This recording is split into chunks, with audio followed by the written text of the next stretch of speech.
We've come from somewhere. Tracing the Truth and Uniqueness podcast is connecting each one's to his or her ideal purpose. By listening to one or two episodes that we publish every month, you learn extraordinary stories from fabulous people from around the world. They either teach you, empower you, edify you, encourage you. They are saving people's lives.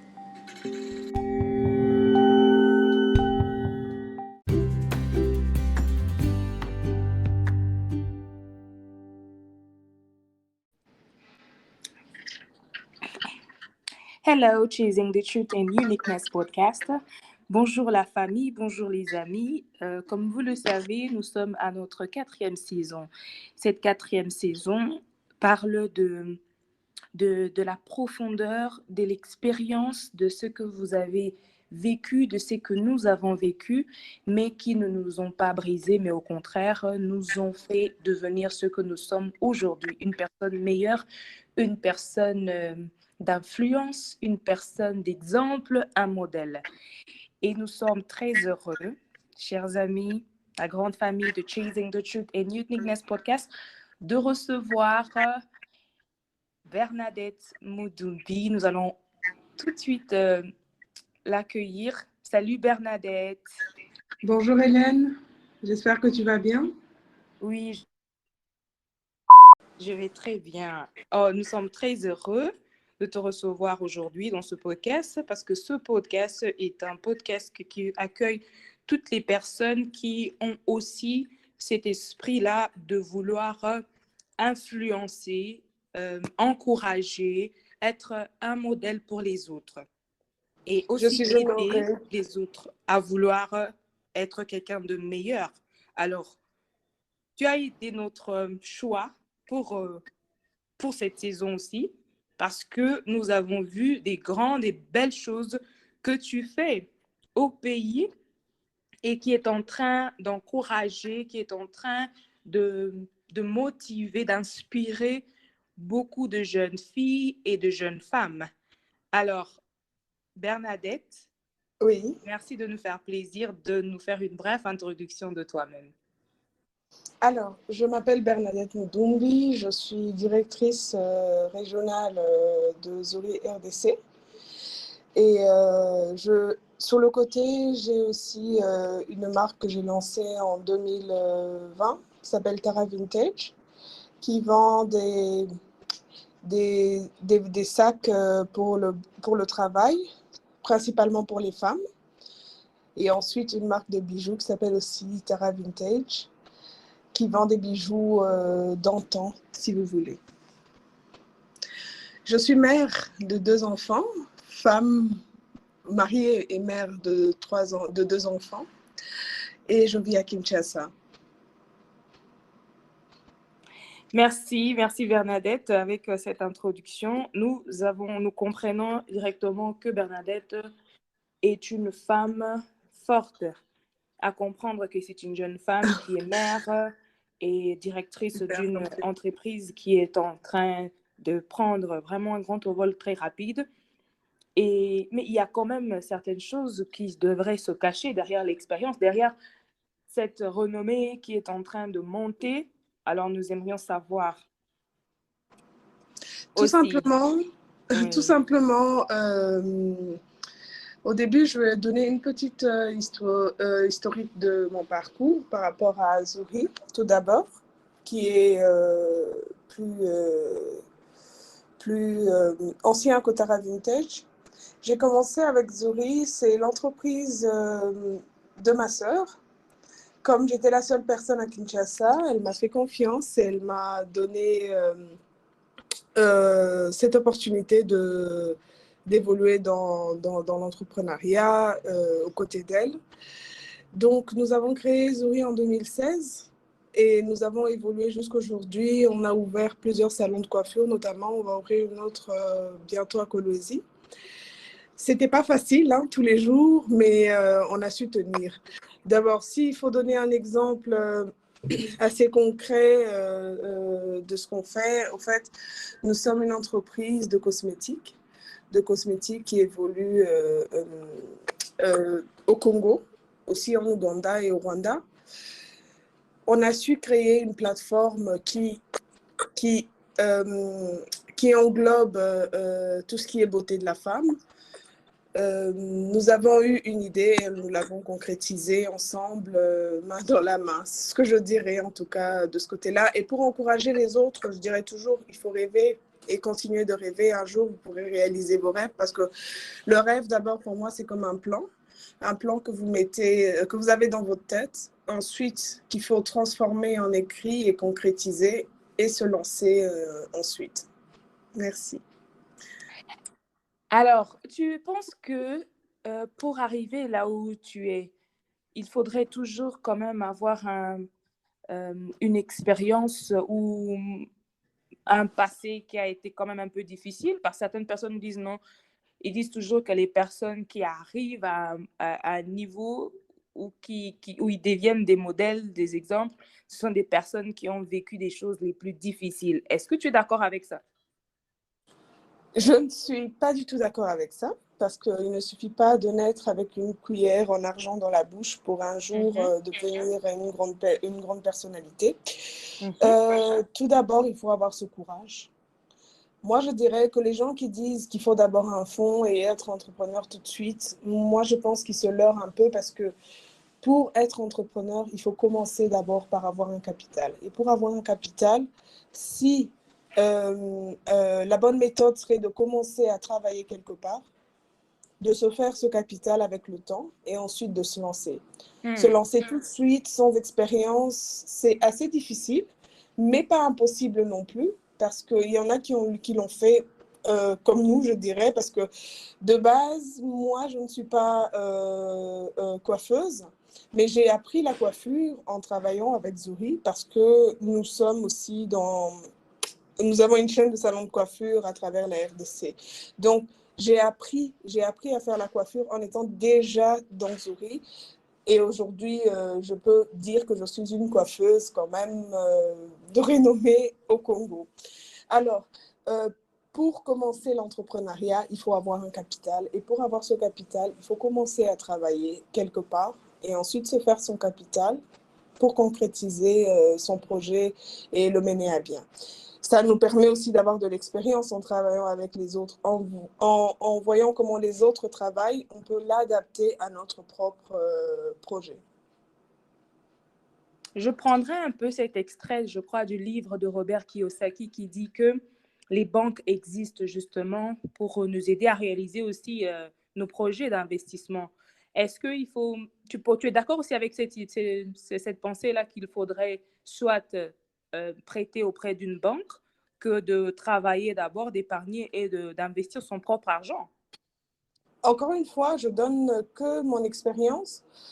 Avec les banques, c'est pas facile. C'est pas facile du tout d'avoir un prêt, surtout au Congo. Ailleurs, je ne sais pas comment ça se passe exactement, mais je pense que c'est plus facile. Mais au Congo, c'est pas facile. Il faut avoir d'abord un bien à mettre en gage. Et comme tu l'as dit tout à l'heure, pour quelqu'un qui n'a pas de capital, qui n'a pas de bien, j'estime, ne peut pas juste aller dans une banque et dire qu'il a besoin d'un prêt pour un projet. Les prêts par projet ne marchent pas au Congo, en tout cas pas actuellement, à ce que je sache, mais il faut avoir un bien à mettre en gage. Si vous n'avez pas ce bien-là, en tout cas, il faut se tourner vers le travail. En Europe, bien sûr, cet exemple peut bien passer parce qu'ils peuvent prêter de l'argent par rapport à un projet qu'ils estiment viable, mais au Congo, c'est carrément actuellement impossible. Oui, je pense que parce qu'ils connaissent quand même la main-d'œuvre des personnes, des travailleurs ici. Donc, le taux de ce pourcentage des personnes qui sont éligibles d'avoir un crédit dans une banque ici au Congo est vraiment pas signifiant. Donc, Voilà. c'est une très bonne, c'est vraiment un bon conseil. Donc, c'est mieux de travailler, mais je pense qu'aussi, ça dépend. Il y a beaucoup de jeunes qui ont des projets, mais le salaire, en fait, le salaire minimum qui a été fixé ici au Congo ne permettrait pas à tout le monde de pouvoir quand même réaliser que ce soit peut-être un projet qui peut être réalisé en une année, 2 ans, mais le niveau de vie, la qualité de vie, l'épargne et tout ça, je pense pas, parce que les salaires qu'on donne, qu'on paye, ça permettra pas à celui qui a un rêve ou un bon projet d'être réalisé. Tu es d'accord avec ça aussi? Encore une fois, c'est mon point de vue, mais je pense qu'il n'y a pas une date limite pour réaliser un projet. Il faut Mhm. prendre le temps d'abord de connaître ton projet, de l'étudier, s'il va marcher dans ton pays ou pas. Et Mhm. avec ce temps que tu prendras d'abord à avoir ces études-là, tu verras si ton projet peut se réaliser en combien de temps. Hmm. Et tu vas créer un timing et un budget qui ira avec ton projet. Donc, la première des choses, c'est d'abord finir ton projet concrètement. Il y en a qui ont de la chance, qui ont de la famille, qui peuvent investir dans leur projet. Ils Oui. peuvent se tourner là-dessus. Des investissements liés aux proches, des investissements liés à comment je veux dire, on appelle ça, je crois, des business angels. C'est Mhm. tourner vers cette option-là parce que si vous n'avez pas de capital, soit vous laissez tomber, soit vous cherchez d'autres solutions. Moi, ma solution, c'est de travailler, de chercher de l'argent parce qu'on peut commencer, si vous avez déjà budgétisé votre projet, vous pouvez commencer par fragments, vous pouvez commencer petit à petit. Vous commencez par, par, je peux donner un exemple, vous commencez par une orange, ensuite une deuxième. Comme les gens donnent souvent cet exemple et disent, oui, vous conseillez aux autres de commencer par une orange, ensuite une deuxième. Mais si on n'a pas le choix, je pense qu'on peut se tourner vers cette option-là qui n'est pas du tout bête. Parce que tout le monde commence par un capital. Que vous ayez le capital, par exemple, vous avez 1 000 $. Vous voulez créer un projet qui vaut, par exemple, 10 000 $. Vous allez attendre d'avoir les 10 000 $ ou si vous pouvez commencer qu'avec les 1 000 $, pourquoi ne pas commencer et ensuite monter, réinvestir, réinjecter sur le côté? Parce qu'il y a beaucoup de projets, au fait. Il y a des projets qui demandent beaucoup d'attention et beaucoup de temps et il y en a d'autres Mhm. qui n'en demandent pas. Par exemple, Oui. moi, pour Tara Vintage, je travaille chez Zuri, mais j'ai mon petit projet Tara Vintage sur le côté. Je Hmm. continue juste à réinjecter de l'argent dedans. L'argent, le premier capital, je le réinjecte. Le premier capital m'a permis à avoir certains bénéfices que je réinjecte ensuite encore dans Tara Vintage parce que j'ai mon salaire sur le côté. Donc, c'est quelque chose. Euh, c'est un projet, au fait, sur lequel, pour l'instant, je ne vis pas. Je continue juste à réinvestir dedans et voilà. Donc, tout dépend d'un cas à un autre. Il y en a tellement, mais il y a plusieurs solutions aussi à cela. Hmm. C'est tout ça, c'est vraiment, c'est assez logique, hein, c'est réaliste. Donc, je pense que moi aussi, je suis d'accord avec toi qu'il faudrait d'abord travailler, épargner son argent et commencer par un projet, en fait, un projet réalisable. OK? Donc, je crois que ça peut vraiment permettre un peu, excuse-moi, ça peut permettre à ce jeune Congolais, jeune femme aussi comme toi, d'être encouragée, de commencer, de ne pas attendre justement d'atteindre des millions ou quoi, mais de petits Voilà. projets. Donc, de revoir, en fait, si j'ai bien compris, ton projet, s'il est tellement grand, de le revoir, en fait, au niveau du Par budget que tu peux. fragment. Voilà. Exact, par fragment, comme tu dis. Mais avant Zuri, parce que je comprends que Zuri, c'est une entreprise familiale, n'est-ce pas? Zuri est une entreprise créée par une Congolaise, mais qui aujourd'hui a une holding à Hong Kong et qui comprend quelques investisseurs. Mhm. Zuri, je dirais que c'est une entreprise familiale parce qu'on y travaille en famille, mais et donc, une holding, c'est une entreprise dans laquelle tout le monde peut investir. Tout Mhm. le monde peut injecter de l'argent pour la voir progresser et ensuite devenir, par exemple, une entreprise cotée en bourse, si vous voulez, si on est éligible par rapport Mhm. à notre géolocalisation. Donc, Mhm. Zori, elle appartient à tous ceux qui veulent bien investir. C'est intéressant, hein, mais je vois la vision que vous avez, c'est une grande vision d'atteindre quand même un peu ce statut-là d'entreprise. En tout cas, vous dites que c'est une entreprise congolaise, c'est ça?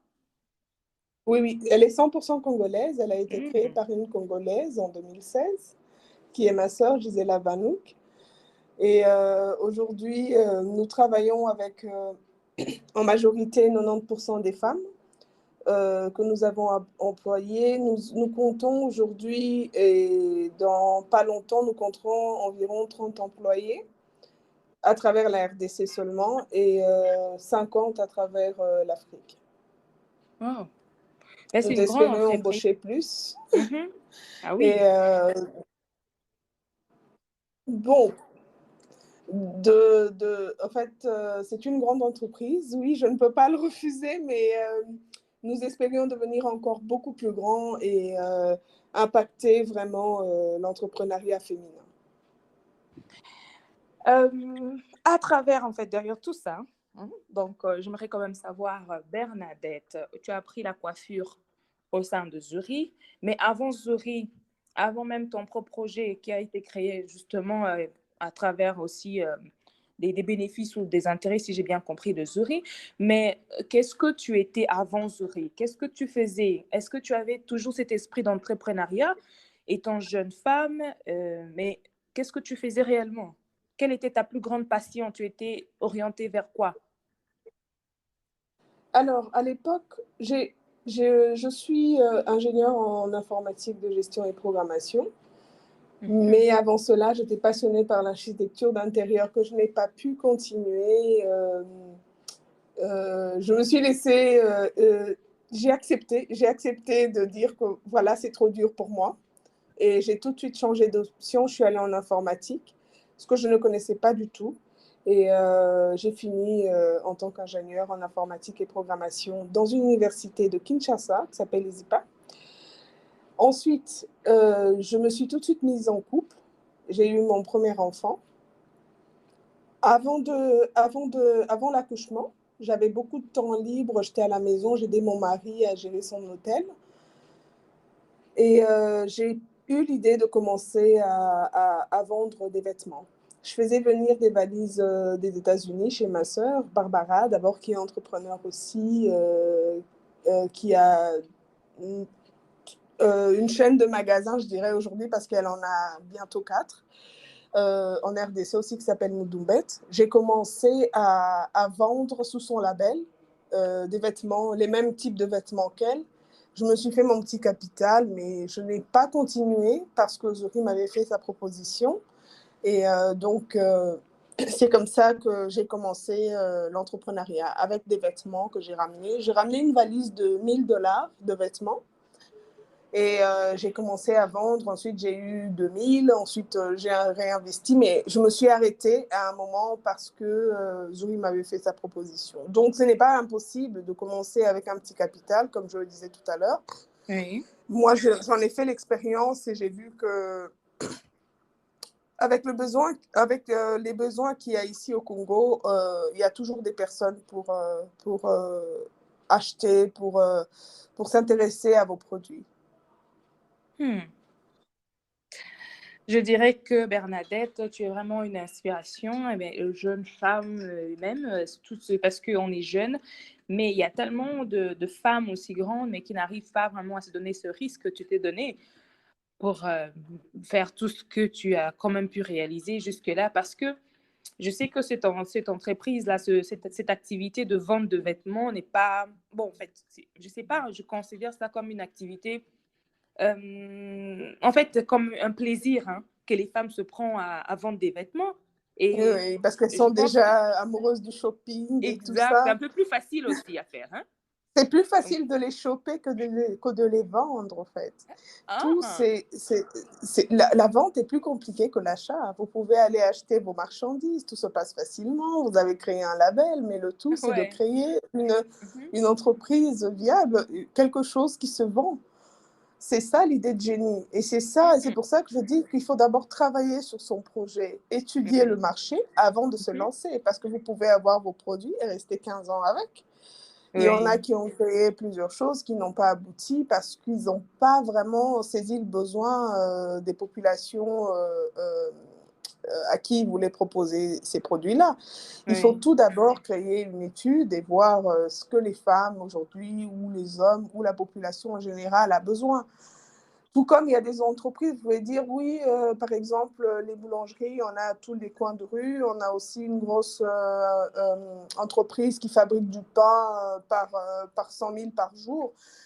Tu n'auras rien là-dedans. Mais tout dépend. Par exemple, si tu implantes ta boulangerie à Kinkole, ici à Kinshasa, par exemple, il y a de la demande. Il faut voir peut-être que ces entreprises-là ne livrent pas jusque-là. Ou s'ils livrent jusque-là, c'est à coût d'un seul camion par jour pour une population encore plus énorme. Oui. Il y a du potentiel partout. Le tout, c'est de la recherche, de voir le besoin avant de se lancer. Tellement de ressources que tu as. Moi, je suis en train de beaucoup apprendre. Hein? Mais je te dis donc, mais j'aimerais quand même savoir, bon, là où tu vas, parce que je vois que vraiment tu avances et tu as une ambition à travers tout ce que tu fais, tu es en train d'enseigner, tu apprends, tu encourages les autres. Mais on devrait savoir, ouais, on dit toujours derrière une grande carapace, il se cache quand même certaines faiblesses et tout. Est-ce que tu as quand même rencontré des difficultés? Énormément. Mmh. Énormément. Qui t'ont quand même À empêché chaque aussi fois, de continuer? Tu as eu envie d'arrêter? ça ça arriverait à tout humain bien Mhm. constitué à un moment de se sentir faible, de se sentir fatigué. Je donnerai l'exemple de 2021 par exemple. C'était une année très éprouvante pour moi parce que ça faisait déjà 2 ou 3 ans que je n'avais pas pris de congé, que je travaillais tous les jours que Dieu fait, mis à part les dimanches bien sûr, que je travaillais tous les jours que Dieu fait et que j'étais vraiment à bout. J'avais vraiment besoin de recul. Euh, C'était au fait l'année précédant la Covid-19. J'ai travaillé pendant toute cette période de Covid, où lequel tout le monde était confiné. Comme moi, j'étais en ville, confinée en ville, je pouvais bien aller jusqu'à mon magasin, ouvrir, essayer de voir. Parce que le problème, c'est que pendant ce temps-là, on était obligés, en fait, nous avions cette responsabilité de payer nos employés pour qu'eux aussi puissent survivre et demain ne pas se retrouver en ouvrant sans plus personne pour Oui. travailler. On était obligé de les payer, mais ce capital devait venir de quelque part. Sans compter que beaucoup d'entrepreneurs ont dû payer même le loyer pour lequel ils n'ont pas consommé, mais comme leurs biens Mhm. étaient dans des locaux, ils étaient bien obligés, ils avaient cette responsabilité de payer. Dieu merci, on n'a pu payer qu'une seule partie parce que notre bailleur est quelqu'un vraiment de généreux. Merci beaucoup à lui. On a pu payer seulement une seule partie pour les commerçants qui travaillent dans ce mall. Mais de l'autre côté, on a dû payer les employés totalement pour qu'eux aussi puissent vivre pendant cette période où tout le monde était bloqué. Donc, j'ai dû aller travailler tous les jours. J'ai travaillé environ 5 mois toute seule. J'étais entre les coiffures parce qu'il y avait toujours des femmes qui venaient se faire coiffer. Bien sûr, ça ne pouvait pas changer. Les femmes, ils adorent se mettre, Malgré le confinement, malgré le malgré le Covid. confinement. Mais c'est là qu'on se retrouve face à son mari 24 heures sur 24. Et là, Ouais. il vous Et voit alors, tu dois vraiment, être belle, hein? il vous voit vraiment, tu dois être belle. Et du coup, j'ai dû travailler entre les customize, entre les soins de cheveux, entre les poses perruques, les Mhm. confections, parce qu'à l'époque, j'ai eu une rupture de stock et je ne pouvais rien faire venir. Donc, j'ai dû confectionner des perruques toute seule dans le magasin. Je prenais mon temps, je Mm. travaillais en tout cas toute seule d'environ 9h à 18h30 pour certains jours. Et j'ai organisé un système de rendez-vous, par exemple, voilà, des systèmes de rendez-vous. Les clients venaient par ordre et par heure. Et j'ai pu gérer tout ça pendant cette période de Covid. Et c'est ce qui nous a permis, après le Covid, de présenter un bilan qui a permis qu'on ait un prêt, qui a fait à ce qu'on ouvre d'autres magasins. C'est cette période-là qui a été cruciale pour nous. Pendant le Covid, on a su générer de l'argent. Et donc, du coup, c'était une accumulation. Et du coup, quand j'ai repris le travail, tout de suite, je me suis encore plongée plus dans le travail parce qu'il fallait développer, il fallait préparer les ouvertures des autres magasins, notamment le Lubumbashi qui a été ouvert l'année passée. Euh, Toute cette accumulation de travail, à la fin de l'année 2021, j'en pouvais plus. À un Mm. moment, je me disais, là, laisse tomber, repose-toi, c'est bon, tu pourras chercher autre chose à faire, mais euh, j'étais vraiment fatiguée, très fatiguée, on le voyait sur mon visage, mes yeux étaient totalement rouge, de fatigue. Tous les jours, tu avais l'impression que je n'ai pas envie de me lever. C'était une période vraiment difficile pour moi, mais j'ai pris le temps de prendre le recul, une petite retraite. Je suis allée à l'Est avec mes enfants, on s'est reposé. D'ailleurs, qui me voient très peu à cause de mon travail. Et j'ai pris vraiment un temps de congé énorme et je suis revenue avec beaucoup de force et beaucoup de volonté de continuer. Et d'ailleurs, quand on s'est rencontrés à Colosie toutes les deux, comme je te le disais, je suis partie pour voilà, étudier le Oui, marché et essayer d'ouvrir un autre salon là-bas. oui, oui, oui. Et donc, en parlant de ça, mais avant justement de poser la question sur les différentes, en fait, vos projets de localiser, en fait, d'ouverture de boutiques, de Zori Bar en RDC, vous envisagez combien de, Autant dans qu'on votre, peut en combien. faire. Mhm. Autant qu'on peut en faire. Ouf, eh ben, donc vous Alors, dormez pas, hein, donc, pour l'instant, on a deux projets. C'est d'ouvrir à Colosie. Je mhm, dirais d'ici la fin du mois, si Dieu le permet. mhm. Ensuite, d'ouvrir une autre extension à Kinshasa parce que celui de la ville est saturé. On va On essayer de en demande trop. délocaliser vers Mhm, mhm. Kitambo ou je sais pas. On est encore en train de chercher une bonne localisation. Euh, c'est les deux projets qu'on a actuellement. Ensuite, ça serait sur le côté, on est en train d'ouvrir à Kigali. Hmm. Eux, ils sont presque à la fin déjà aussi, je pense, d'ici la fin du mois ou début avril, ils seront ouverts. C'est vraiment d'essayer de gagner le marché africain. C'est ça notre objectif, Hmm. d'avoir des herbars dans toute l'Afrique. Et demain, avec nos produits cosmétiques qui seront vraiment implémentés en Afrique, devenir un petit L'Oréal, mais à l'africaine. Ah, on serait tellement heureux et on serait honoré de vous voir arriver à à ce niveau-là. Mais déjà, j'ai beaucoup aimé ta réponse sur les difficultés rencontrées. C'est comme cet adage qui dit en quelques fois, le malheur est bon. Durant le confinement, vous avez fait montre en fait de la taille de l'entreprise, en fait, de ce que vous êtes. Vous avez dû payer vos travailleurs pendant le confinement, pendant qu'il y a certaines grandes entreprises n'ont pas pu le faire ou bien n'ont pas voulu le faire.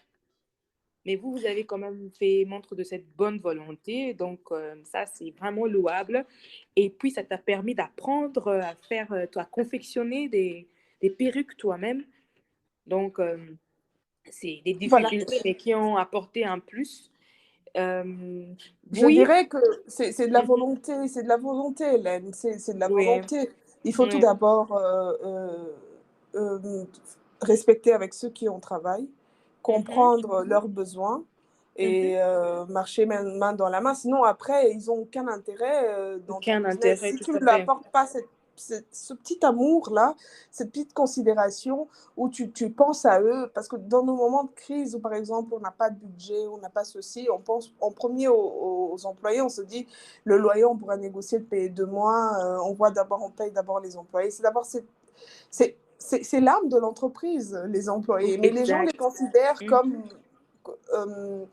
Il y en a qui considèrent euh, son personnel comme si c'est lui qui leur donnait une faveur. Non, c'est eux qui Non, t'aident à mener à bien ton projet. C'est des partenaires. exact. Ils t'aident à Mhm. mener à bien ton projet. Et quand ils se sentent inclus, quand ils se sentent considérés par l'employeur, ils donnent plus d'amour. Ils donnent plus Exact. d'amour. L'amour, Mhm. c'est venir à temps, travailler encore 2 fois plus pour générer. Ils se sentent impliqués. Ils font partie d'une famille, au fait. Mais si Mhm. vous ne pensez pas à tout ça, il y a plein d'entreprises qui ont bien des capitaux, mais qui ont joué cette carte-là en disant, voilà, c'est le Covid, on n'a rien eu, et tout ça. Pourtant, ils avaient les moyens de le faire. Nous, on n'en avait même pas, mais on a essayé de générer pour justement permettre à ces personnes de continuer leur train-train quotidien. J'ai quelques petites questions à la fin avant qu'on termine encore. C'est la place que tu occupes, directrice générale de Zuri, mais RDC. Et c'est ta sœur que tu as citée, c'est bien Gisèle Vanouk, qui a créé Gisela, l'union. elle adore bien corriger ça, Gisela Vanouk. D'accord, Gisela Vanouk. C'est bien ça? Oui, oui. Voilà. Donc, dis-moi un peu, quel est votre secret en fait? Parce que tu as reconnu que c'est une entreprise quand même familiale, quoique bien sûr, c'est un holding. C'est une holding et vous avez besoin des investisseurs aussi. Mais quel est votre secret? Parce qu'on sait que nous, pas en Afrique, parce que les Maliens sont aussi un peu différents. Ils travaillent en les Ouest africains, mais nous, au Congo, on voit peu des entreprises congolaises familiales qui émergent et qui réussissent comme ce que vous faites. Quel est votre secret? Parce qu'on vous voit toujours, mais on voit ça, on voit, vous êtes tellement affectifs, vous êtes unis, on voit tout ça à travers vous. Comment vous, et puis vous êtes les femmes. Et tu sais, c'est qu'on dit des femmes qui travaillent ensemble et tout, mais dis-nous en fait, dis-nous quel est le secret, comment vous faites? Il n'y a pas de secret, vous savez, c'est juste la gestion des conflits, savoir gérer les conflits qui est la clé, parce que il n'en manque pas. Je ne peux pas dire que ma sœur et moi, nous ne sommes jamais pas disputés, mais il y a eu vraiment des conversations houleuses par rapport à certaines décisions qu'il faut prendre, par rapport à, telle ou telle chose. Si, il y a ces moments-là, mais il faut apprendre à gérer les conflits correctement et arriver à une solution commune. Et c'est tout le secret, en fait. Des conflits, ça existe partout. Et je ne pense même pas qu'il y aurait une seule famille qui dirait, voilà, nous sommes bien, il n'y a pas de conflit. C'est d'apprendre à les gérer. On a su apprendre, comme on appelle ça... chez nous, il y a une culture, par exemple, qu'on appelle les bachamouka. C'est en machi. Ça veut dire les sages, si vous voulez. Et quand deux personnes ne s'entendent pas, ils vont voir un mouchamuka pour avoir des conseils, par exemple, et essayer de gérer le conflit, et ils sortent de là avec une solution sur laquelle les deux vont travailler. Donc, c'est un petit peu ça. Quand ça ne va pas, on demande conseil à d'autres. Qu'est-ce que vous pensez de ce projet? Moi, je pense que celui-là marcherait mieux que l'autre. Et il y a toujours quelqu'un pour nous donner tel ou tel conseil, et nous, on sait sur quelle base partir. Il y a toujours des conflits, mais on a su les gérer et séparer notre vie personnelle à notre vie euh, au travail. Donc, par exemple, si elle m'appelle et qu'elle m'engueule, par exemple, parce que je n'ai pas fait telle ou telle chose, je ne me vexe pas parce que je sais que là, je suis au travail et qu'après, même le soir, on va s'appeler ou on va faire des FaceTime avec nos enfants. C'est vraiment apprendre à compartimenter certaines émotions et se dire ça concerne le travail, ça concerne la famille et gérer les conflits au mieux qu'on peut, tout simplement. Donc, je comprends que, non pas la gestion, moi je pense que vous êtes des esprits forts, en fait, comme on dit, a strong mind. Donc, vous êtes des personnes oui, avec des esprits très solides, mais qui arrivent quand même à surpasser certains conflits, comme tu le dis. Non, pas Oui. total. En fait, le souci, c'est quoi? C'est tout d'abord, quand tu as un objectif, que ça soit moi ou elle, si on a un objectif, on sait qu'on veut atteindre ça, malgré nos conflits, on est obligé, on essaye de régler les conflits au mieux, de gérer vite les conflits au mieux pour avancer. Parce qu'on a un objectif, il faut d'abord avoir un objectif. Parce que le conflit peut être là, mais il est stérile. Il n'y a pas... voilà. Il est Bah, je vraiment pense qu'il stérile. y a il y a que des personnes intelligentes et des personnes avec des esprits bien solides qui peuvent penser ainsi, qui peuvent arriver. Parce qu'il y a des gens, j'en connais vraiment pas non plus la nature de certains conflits, mais juste la manière dont je t'entends le dire, il y a des personnes qui se sont séparées, ils ont carrément euh, brisé en fait leur partenariat et l'entreprise est tombée en faillite à cause des petits conflits familiaux ou, comme tu le dis, ils emmènent certains problèmes personnels et tout, familiaux dans l'entreprise. Je pense que quelquefois, c'est juste que l'objectif n'est plus le même à un moment donné. C'est la séparation. Quand Oui, oui, oui. l'objectif reste la même, les gens verront toujours d'abord le projet avant tout. Eh ben, j'aimerais quand même poser une dernière question. Euh, Hormis, en fait, tout ça, euh, personnellement, dans ta propre vie, quels sont des problèmes ou fait des difficultés que tu as rencontrées durant ton parcours de vie personnelle, mais qui t'ont plutôt rendu plus forte et qui t'ont encouragé aussi à continuer à espérer à la vie, à espérer à la réussite et aussi à donner de l'amour aux autres parce qu'il y a des choses que nous avons vécues où nous devenons des personnes méchantes. Nous ne voulons plus enseigner, partager, nous ne voulons plus conseiller les autres. C'est-à-dire que nous devenons des personnes jalouses. Nous ne voulons pas aider les gens. Est-ce que tu as vécu ça? Mais Bon, moi, franchement, les seules choses qui me rendent triste, c'est de ne pas voir mes enfants assez souvent. Quand je sors, quand ils vont à l'école très tôt le matin, et puis moi, je vais au travail. Le soir, quand je rentre, quelquefois, ils sont fatigués, ils dorment. On passe moins de temps ensemble, mais on a réglé ça. Donc, j'ai mon week-end de libre, et du coup, je passe du temps avec eux. C'est cette période où je dois travailler très dur, et ça m'empêche de voir mes enfants, mais on a su gérer ça avec des timings. Heureusement, Dieu m'a donné un merveilleux mari qui prend soin des enfants. Comme l'hôtel est à côté de l'appartement, il passe plus de temps avec eux, et ça comble je dirais, ce vide, parce que dans tout, il y a un prix à payer, hein, vous savez, il y a un prix à payer. Les Africains parlent de sacrifice, de tuer les parents, de tuer les sœurs et frères, mais il y a plein d'autres sacrifices qui sont tout aussi durs à concevoir. Que voilà, c'est ma vie de famille qui est complètement, pas totalement, mais quand même un petit peu, voilà, tu vois ce que je veux dire. je Donc comprends et voilà, c'est tellement profond. Et voilà, moi, ça me donne moins je de prends temps ça. avec ma famille, Mhm, c'est le prix mhm. c'est le sacrifice C'est le sacrifice de, exact. de Parce que tu... l'évolution de Zuri, Mhm, derrière mhm. Zuri. C'est pas tout le monde qui donne tout son temps à un projet comme Exact, le ça. Donc, travail, oui. vraiment, je le porte à cœur. Je le porte à Oui. cœur, et j'aimerais bien voir cette entreprise évoluer jusqu'au niveau où on le pense. Ah. Euh, et après, nous donner du bon temps, passer du temps avec nos familles quand tout sera bien assis. Ta sœur doit être heureuse en tout cas de t'avoir à côté d'elle. Et oui, c'est un sacrifice. Oui, une femme entre les avions, par-ci.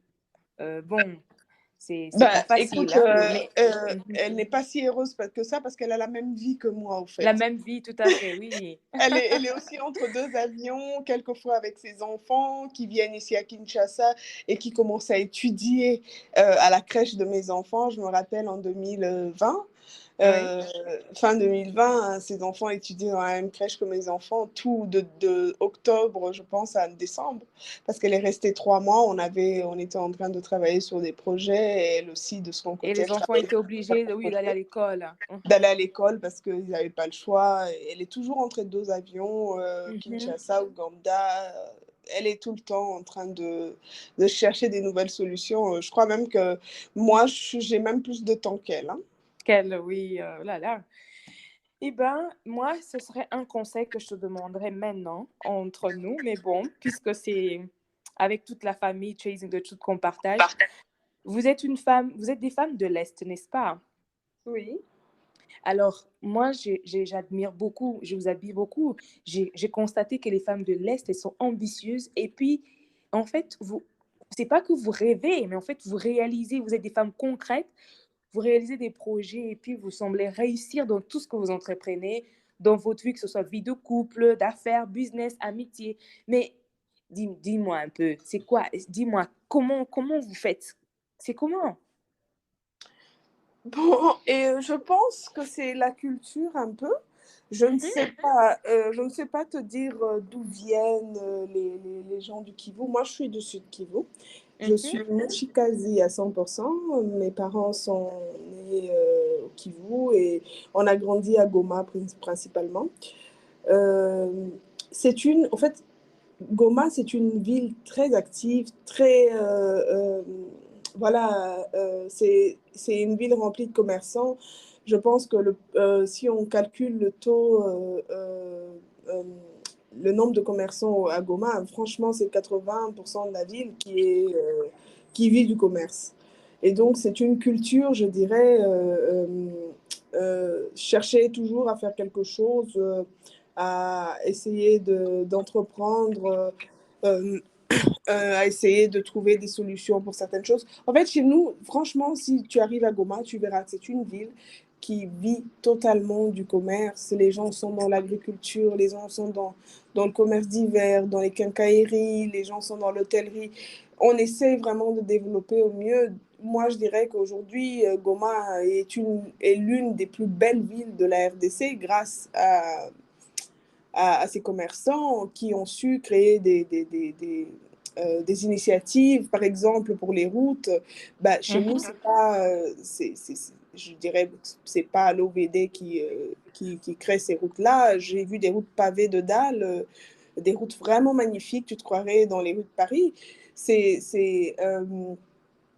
l'initiative des commerçants eux-mêmes qui ont créé une cotisation et tout le monde suit pour, par exemple, arranger les routes, pour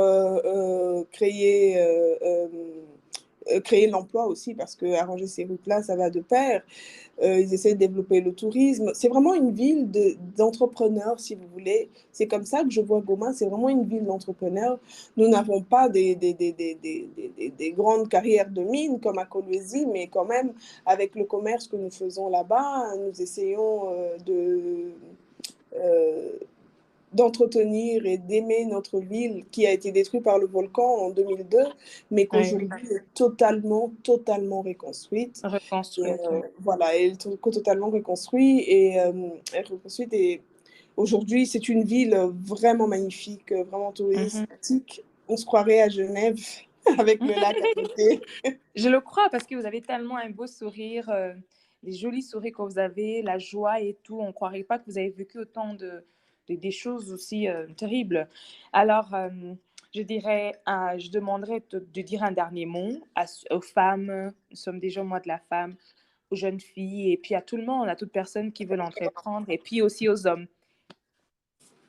Bon, le seul conseil que je peux donner aux femmes, comme on est au mois de la femme, 8 mars, c'est bientôt, c'est de continuer à croire en elles d'abord, tout d'abord. Parce que franchement, quand on parle d'émancipation, j'ai toujours dit, je ne suis pas d'accord, l'émancipation, c'est d'abord dans sa tête, de se mettre, de se dire que c'est pas parce qu'on est une femme qu'on ne peut pas entreprendre, c'est de se donner soi-même cette liberté de créer quelque chose, de, de la gérer. Parce que les femmes aujourd'hui, c'est considéré que comme voilà, on dit que la femme, c'est le sexe faible. Moi, je ne suis pas d'accord une fois de plus parce Moi que non plus. Mhm. euh, les hommes s'octroient ce plaisir de le dire et je pense que c'est eux les premiers à le faire, mais il y a d'autres femmes malheureusement qui y croient et qui pensent que leur place, voilà, c'est à la cuisine, comme les chansons aujourd'hui